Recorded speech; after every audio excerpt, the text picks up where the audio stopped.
Covil Rubro-Negro, tudo bem com vocês? Nos embalos de sábado à noite, o bonde do Mengão sem freio atropelou mais um, 5-0 em cima do Maricá, e com o resultado o Flamengo é bicampeão da Taça Guanabara. Aliás, é o 25º título da história, ninguém tem mais Taça Guanabara do que o nosso Mengão.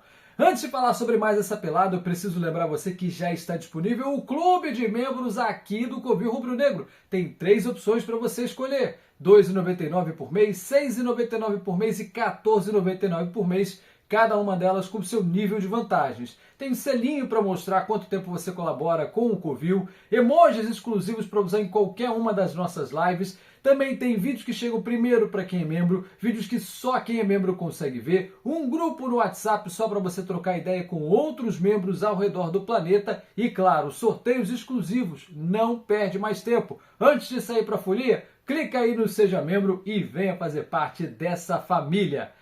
Agora sim, meus amigos, vamos falar dessa 11ª e última rodada da Taça Guanabara. A brincadeira acabou por aqui. A partir de agora é sério, mas a gente precisa ressaltar o excelente trabalho, inclusive defensivo, que faz o Felipe Luiz. Eu vou falar muito aqui do trabalho ofensivo, mas olha, é o 7º jogo seguido do Campeonato Carioca, não importa quem entra em campo, o Flamengo não sai vazado. Aliás, o Rossi, desde que chegou ao Flamengo, ele não sabe o que é tomar gol em Campeonato Carioca. Com um time profissional titular, o Flamengo não toma gol há muito tempo, desde a final lá de 2023, quando a gente perdeu para o Fluminense. Mas aí era Vitor Pereira como técnico, né?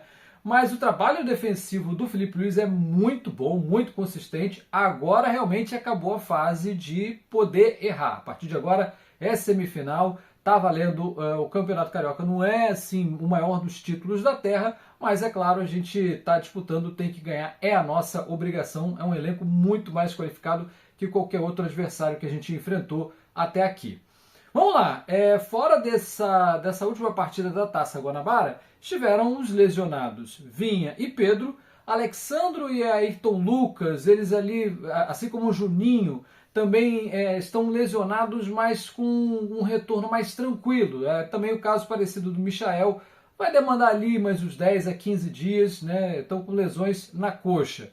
O Cleiton foi expulso, julgado assim como o Gerson por conta daquela confusão no jogo contra o Botafogo, só que o Cleiton, por dar um soco no Alexander Barbosa, para mim, acho até que fez pouco, mas, né, falando de futebol profissional, ele acabou pegando uma pena maior, né, de 4 jogos, cumpriu 2, já contando com esse do Maricá, mas, de qualquer forma, só volta a poder atuar caso o Flamengo vá à final do Campeonato Carioca. Ele está fora da semifinal. O Gerson foi julgado e foi absolvido, portanto, cumpriu só a automática e já pôde estar presente no jogo desse sábado. Entramos em campo com Rossi, Varela na sua posição original, Léo Ortiz, Danilo e Léo Pereira improvisado na lateral esquerda. Meio campo com o Gerson, o Pulgar como primeiro volante e o Arrascaeta fazendo a armação de jogadas. Lá na frente, Plata, Everton Cebolinha e Bruno Henrique.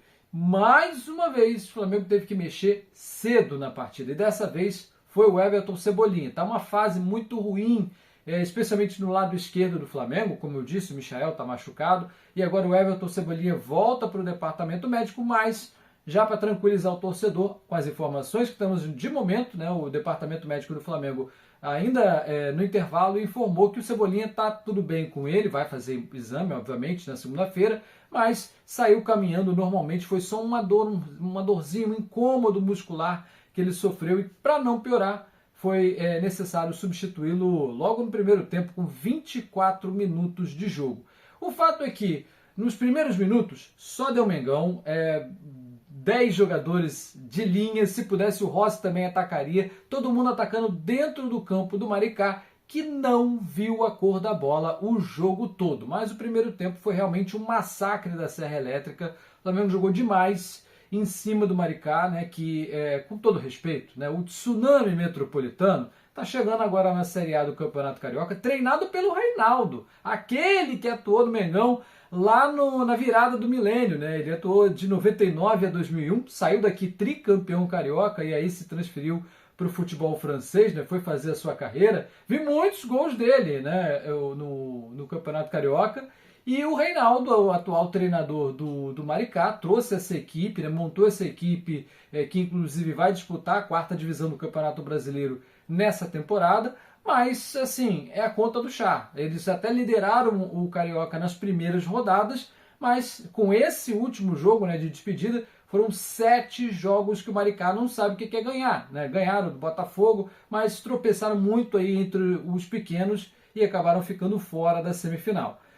Entraram para ganhar ali um ponto, quem sabe ganhar o jogo com uma bola de contra-ataque e tudo mais, aquela estratégia. Mas é muito difícil segurar o poderio ofensivo do Felipe Luiz. É um time que está brigando por todas as bolas como se fosse um prato de comida, não importa a condição do jogo, não importa o quanto esteja ganho o jogo, o time do Felipe Luiz morde sempre, marca muito em cima e não dá espaço nenhum. E o Maricá não conseguiu aguentar muito tempo, com 16 minutos, um rebote ali depois de uma cobrança de escanteio e o Gerson pega de chapa, belíssimo gol, isso na entrada da grande área. Bonito demais o gol do Gerson para abrir o placar e abrir de vez o time do Maricá. Eles não tinham opção, tinham que sair para o jogo, precisavam vencer a partida para ter alguma chance de semifinal ou mesmo de Taça Rio, né? E para o Maricá valia muita coisa. Semifinal significava vaga na Copa do Brasil do ano que vem.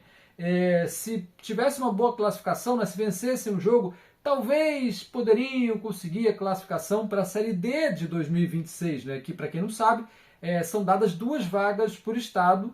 O Rio de Janeiro tem 3, né? Uma da Copa Rio, que foi por onde o Maricá conseguiu acesso para a Série D desse ano, e também pelo Campeonato Carioca, ou seja, as 2 melhores equipes sem divisão, no momento que eu estou gravando esse vídeo, Madureira e Sampaio Corrêa, estão se classificando para a Série D. Vai depender, obviamente, dos jogos de domingo. Mas é isso, o Maricá tinha muito a conseguir nesse jogo, mas precisava da vitória. Então eles tinham que sair para o jogo, foi o que fizeram e não deu outra. Com 25 minutos, outro escanteio na área do Maricá, outro bate-rebate, confusão na área, e aí o Léo Ortiz, como se fosse um centroavante, foi lá e botou no fundo da rede. Né? Podemos aí dizer que é influência de Zico, né? Ele que teve coletiva essa semana e simplesmente o maior de todos vai lá e invade a coletiva do Léo Ortiz, presenteia ele com camisa e disse palavras do nosso rei Zico, não são minhas, que o Léo Ortiz é o camisa 10 da zaga. Tá aí, foi lá, botou no fundo da rede, 2-0 Mengão já com 25 minutos do primeiro tempo. Como eu disse, o Everton Cebolinha saiu, né? Ele saiu para a entrada do Luiz Araújo, e o Luiz Araújo, obviamente, mais uma vez mudou a história da partida, entra do banco para resolver. Já no segundo tempo, o Flamengo amplia, torna a goleada um pouco mais palpável, com a saída do Bruno Henrique e do Pulgar para as entradas do Matheus Gonçalves e do Alan. Né? Ou seja, apenas mudança simples, sai um atacante, entra outro e sai um volante e entra outro. O gol saiu logo na sequência, 2 minutos depois, com 11 do segundo tempo, em mais um rebote. A zaga do Maricá só estava conseguindo fazer isso, né? Cortes parciais, e aí o Plata rola para um tapa nojento do Arrascaeta. Nosso camisa 10 foi lá e botou o Mengão mais na frente ainda do placar. Àquela altura, o Volta Redonda já estava perdendo. Com a vitória, o Flamengo já seria campeão da Taça Guanabara de qualquer jeito. E aí virou jogo treino de verdade. Né? O Flamengo diminuiu um pouquinho o ritmo, um pouquinho, mas continuou indo muito em cima. Aí a troca de passes foi um pouco mais despretensiosa, virou jogo treino mesmo. Com todo respeito ao Maricá, realmente não tinha como fazer frente. É um time frágil tecnicamente, do meio para trás então nem se fala. Com 30 do segundo tempo, o Felipe Luiz faz mais aliás, teve um gol do Luiz Araújo, né? O gol do Luiz Araújo foi logo depois do gol do Arrascaeta. 2 minutos, foi só ter a saída de bola, e aí o Luiz Araújo faz uma jogada muito bonita pela esquerda e chuta cruzado de canhota, indefensável para o goleiro do Maricá. Aí sim o Flamengo diminui mais ainda o ritmo, e com 30 do segundo tempo a gente tem mais alterações. Né? Sai o Léo Ortiz e o Plata para as entradas de João Vitor, zagueiro, e o Wallace Ian. Veja, o Felipe Luiz, por mais que obviamente caia o nível técnico, né, o Plata é melhor que o Wallace Ian, né? Mas o nível técnico cai e ainda assim ele vai mantendo, ele vai repondo os jogadores com posição. Se não tem nenhuma eventualidade no jogo, ele consegue manter um padrão tático muito interessante. E eu repito, o Flamengo diminuiu um pouco, mas continuou muito em cima. E claro, os meninos da base querem mais arranjar um espacinho no time profissional e no time titular, então vão dar aquela dor de cabeça gostosa que todo treinador gosta de ter.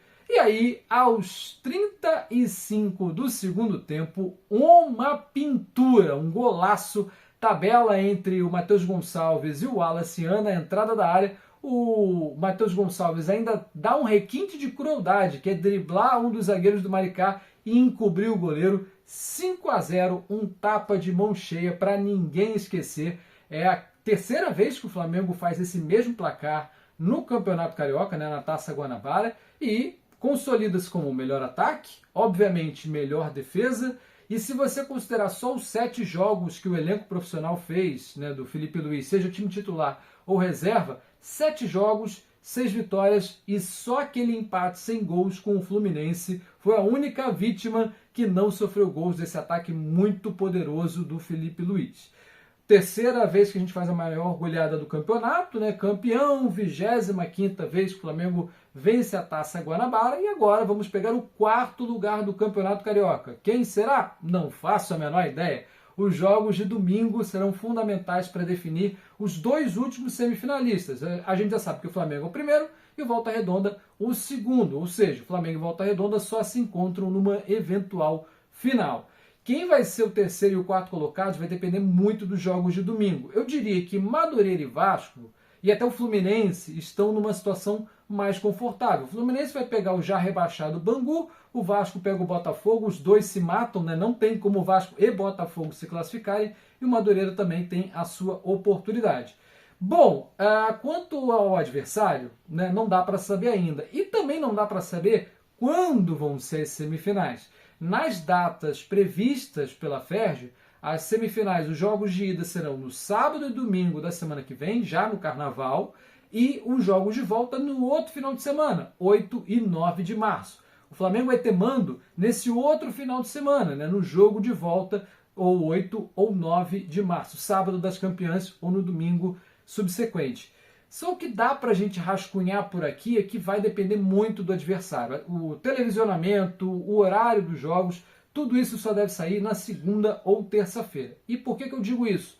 Se for o Botafogo, por exemplo, tende a ser esse jogo no domingo. Por quê? Porque o Botafogo joga na Recopa quinta-feira, 9h30 da noite, no Newton Santos. Então não dá para eles jogarem no sábado à noite, tendo jogado na quinta à noite. O regulamento não permite, né? O Regulamento Geral de Competições da CBF.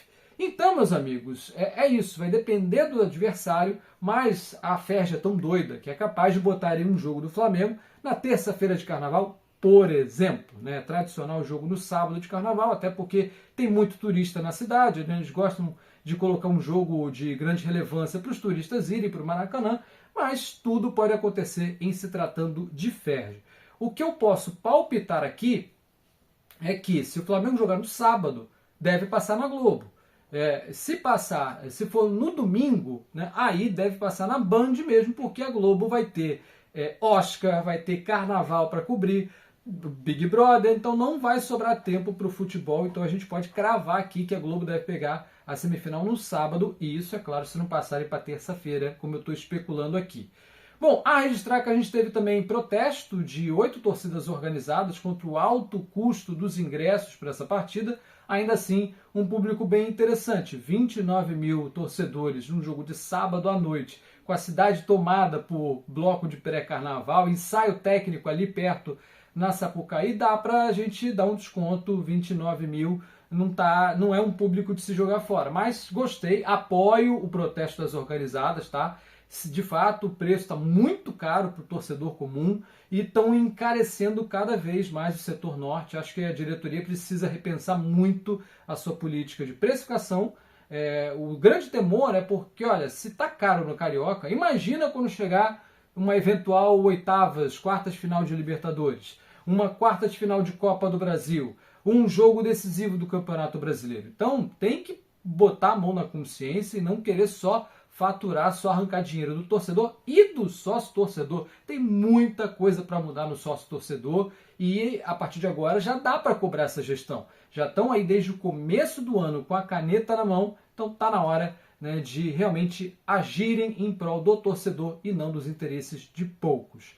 Bom, é isso, meus amigos. Um grande abraço a vocês. Um bom começo de carnaval e vamos torcer para que o Mengão continue desfilando o baile e, obviamente, não atravesse o samba na semifinal do Campeonato Carioca. Um grande abraço a todos. Até a próxima. Tchau, tchau.